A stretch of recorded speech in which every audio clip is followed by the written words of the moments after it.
Yang pasti, wanita ini adalah Ratu Pantai Selatan atau Nyi Roro Kidul. Halo, assalamualaikum, welcome back to my video. Ketemu lagi sama aku Diah and welcome to kamar 13. Oke, arah-arah kamar 13 ku sayang, di videoku kali ini aku akan membahas tentang salah satu hal yang cukup kontroversial ya. Jadi penuh dengan hal-hal yang cukup sensitif sih sebenarnya, tapi hal ini cukup menarik karena kita hari ini akan membahas tentang rahasia-rahasia di balik pembangunan Monas atau Monumen Nasional yang aku yakin banyak dari kalian yang belum tahu ya.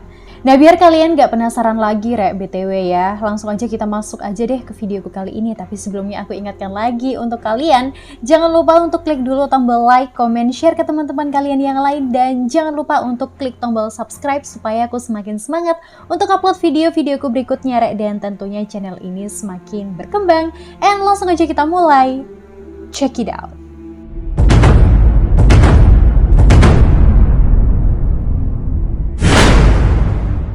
Oke, kalau kita ngomongin tentang Monas atau Monumen Nasional adalah salah satu monumen yang pastinya sangat amat bersejarah di Indonesia. Karena monumen ini sendiri memang dibangun untuk memperingati ataupun juga menjadi kenangan perlawanan Indonesia dalam memperebutkan dan juga memerdekakan Indonesia dari penjajah. Nah, Monas ini sendiri ternyata dibangun dalam pemerintahan Presiden Soekarno.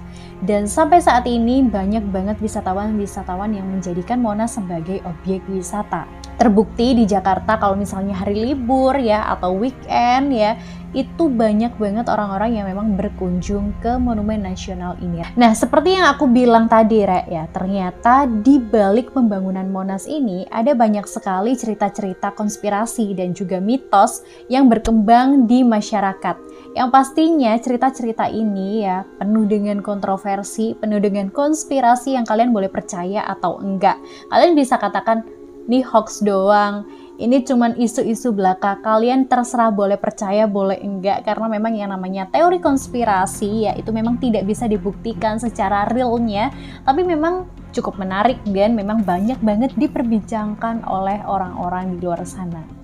Oke, hal pembahasan yang cukup menarik yang pertama kali akan kita bahas adalah sayembara pendirian Monumen Nasional. Diusulkan oleh Presiden Soekarno sebagai tugu untuk mengenang dan juga melestarikan perjuangan bangsa Indonesia ya. Soekarno ini ingin memiliki ikon seperti Paris ya yang memiliki menara Eiffel ya. Jadi Indonesia juga ingin memiliki salah satu tempat yang bisa dikatakan sebagai ikon. Oleh karena itu, pemerintah mengajak arsitek-arsitek terkenal dan juga para insinyur ya yang pastinya untuk membangun Monumen Nasional ini Tapi ternyata hasil sayembara ini menurut Presiden Soekarno hasilnya tuh kurang memuaskan. Kayak ada yang kurang aja gitu. Nah, akhirnya Presiden Soekarno pada saat itu membujuk arsitek terkenal yaitu Pak Friedrich Silaban dan juga R.M. Soedarsono untuk merancang pembangunan Monas. Nah, menurut sumber dari merdeka.com, bentuk Monas ini sendiri itu terinspirasi dari sebuah artefak candi suku di Karanganyar, Jawa Tengah, yaitu bentuk lingga dan juga yoni. Pasti banyak dari kalian yang bertanya-tanya, apa itu lingga dan apa itu yoni? Cukup menarik. Nah, perlu kalian ketahui arti dari lingga dan juga yoni ini menurut sejarawan ya, melambangkan arti kesuburan dari punyanya pria dan juga wanita. Sebenarnya agak saru sih bahasnya, tapi it's okay lah ya. Jadi di laporan buku pembangunan yang diterbitkan tahun 1978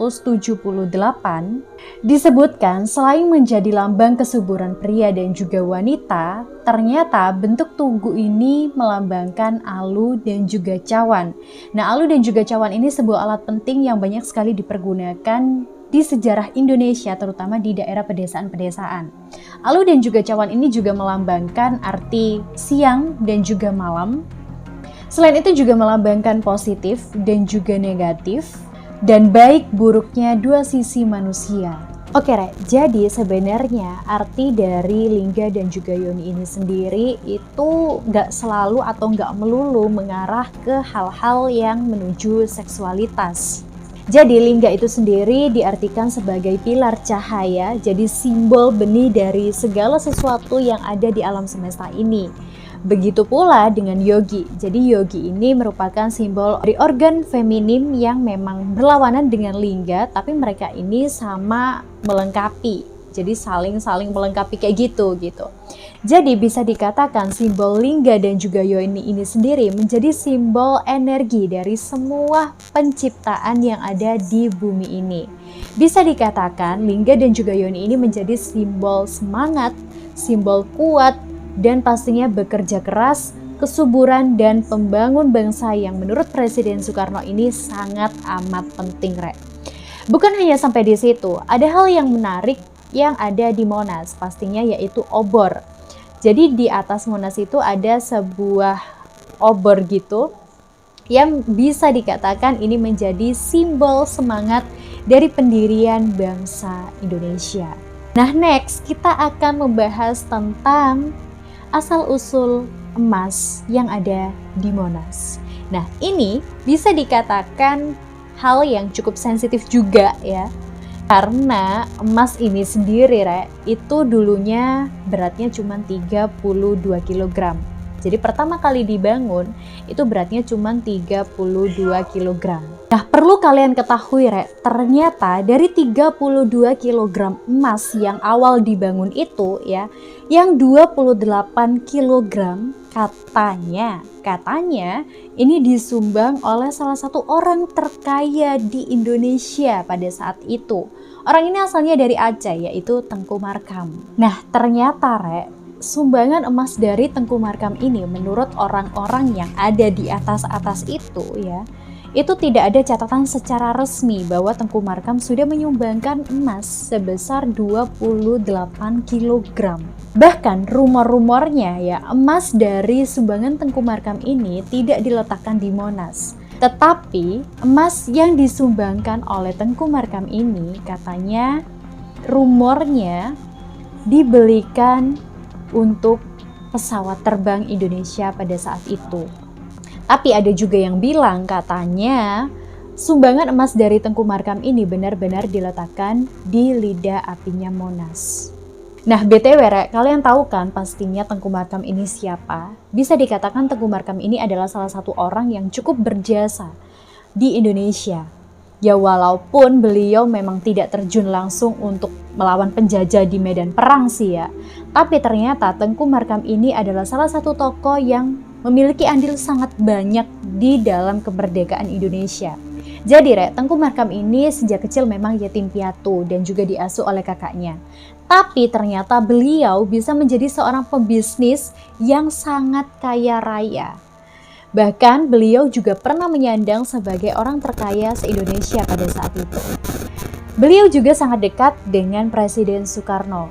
Beliau juga merupakan saudagar yang mendonasikan kekayaannya untuk kepentingan negara. Dan ternyata beliau ini juga ikut membiayai KTT yang pertama di Indonesia dalam rangka untuk memerdekakan Indonesia. Luar biasa kan? Selain itu, Tengku Markam ini juga ternyata membangun infrastruktur yang ada di Aceh. Bukan hanya sampai di situ, Rek, jasanya dari Tengku Markam ini, beliau ternyata juga membebaskan lahan Senayan, kalian tahu. Tapi, ada tapinya di sini, Rek. Ternyata Tengku Markam setelah Presiden Soekarno ini sudah tidak menjabat lagi sebagai presiden, Tengku Markam ini ditangkap dan juga dipenjara. Dituduh sebagai pengkhianat dan salah satu pemberontak pemerintahan di masa Orde Baru. Nah, yang lebih sedihnya di sini, Rek, ternyata semua aset kekayaan dari Tengku Markam ini disita dan dijadikan sebagai aset milik negara. Bahkan ya, kalian tahu hidup dari keluarga besarnya Tengku Markam ini langsung berubah total. Bahkan bukan hanya sampai di situ aja, Rek. Benar-benar keji sih ini. Karena memang pada saat Tengku Markam ini keluar dari penjara pun namanya ini tidak dibersihkan hingga beliau meninggal hingga saat ini. Namanya masih belum dibersihkan oleh negara. Sebenarnya cukup menarik sih pembahasan tentang Tengku Markam ini. So next, kalian ingin aku membahas khusus tentang Tengku Markam, kalian boleh langsung aja tulis di kolom komentar. Oke, kita balik lagi ke cerita yang tadi. Nah, BTW kalau kita ngomongin soal emas yang ada di puncak Monas ya, sekarang beratnya itu sudah mencapai 50 kg, jadi memang ditambah. Nah, sengaja memang dipaskan ataupun juga dibulatkan ke 50 kg ini sebagai hadiah pada saat itu Indonesia ke usia 50 tahun. Dan yang pasti, nggak semua orang itu bisa menyentuh emas. Bahkan pada saat Monas ini dimandikan, bagian lidah api emas ini tidak dibersihkan sama sekali. Karena bisa dianggap ya setiap kali hujan ya, lidah emasnya itu sudah mandi secara alami. Nah, teori yang selanjutnya atau bisa dikatakan isu-isu ya, ini masih seputar tentang lidah apinya Monas. Jadi lidah apinya Monas ini ya, rumornya ini menyerupai bentuk dari sosok seorang wanita. Kalau misalnya dilihat dari sisi Istana Merdeka. Jadi cuman bisa dilihat dari sisi Istana Merdeka aja, Pasti kalian banyak yang bertanya-tanya, siapa wanita itu? Siapa sosok wanita yang menyerupai yang ada di lidah apinya Monas gitu kan? Yang pasti wanita ini adalah Ratu Pantai Selatan atau Nyi Roro Kidul. Nah, kalian pasti pernah dengarkan isu-isu ya tentang kedekatan Presiden Soekarno dan juga Ratu Pantai Selatan, yang banyak banget yang bilang katanya Ratu Pantai Selatan ini adalah sosok wanita yang menjaga pemerintahan Indonesia. Nah, kalau kalian bisa lihat ya gambar ini ya, ini adalah bisa dilihat ada kayak bagian mahkotanya, ada bagian wajahnya tersendiri, ada bagian rambut, dada, tangan, sampai kaki.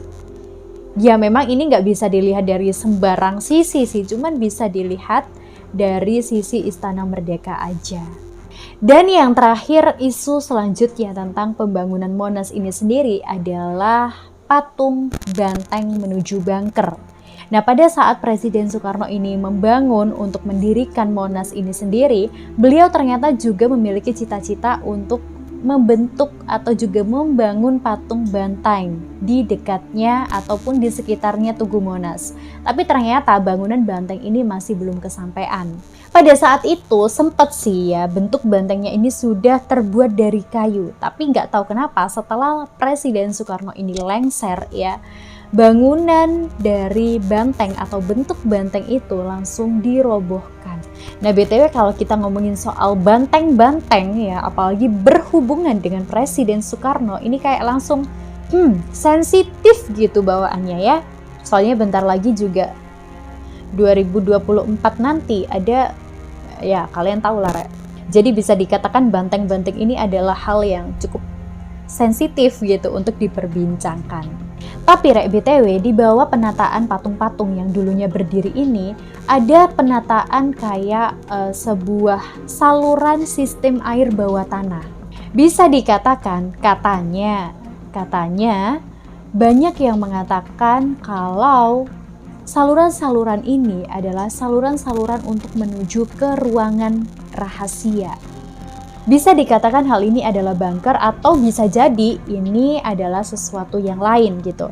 Dan memang di tahun 2014 sendiri memang sempat ada rencana untuk membangun bunker untuk persenjataannya TNI di bawah Monas, Tapi ini hanya rencana aja, jadi masih belum terlaksana gitu. Jadi bisa dikatakan bangunan-bangunan atau pintu-pintu lorong-lorong saluran air bawah tanah ini cuman bangunan aja sih, bukan menuju ke ruangan rahasia. Itu tadi adalah rahasia-rahasia di balik pembangunan Monumen Nasional atau yang biasa kita sebut dengan Monas. Kalian boleh percaya, boleh enggak juga ya dengan teori-teori ataupun juga pemaparan-pemaparan tentang Monas sendiri yang sudah aku sampaikan dari awal hingga akhir. Tapi kalau misalkan kalian ada pendapat tersendiri tentang bangunan atau Monumen Nasional ini, kalian boleh aja langsung tulis di kolom komentar. And see you next video ya, Bye-bye!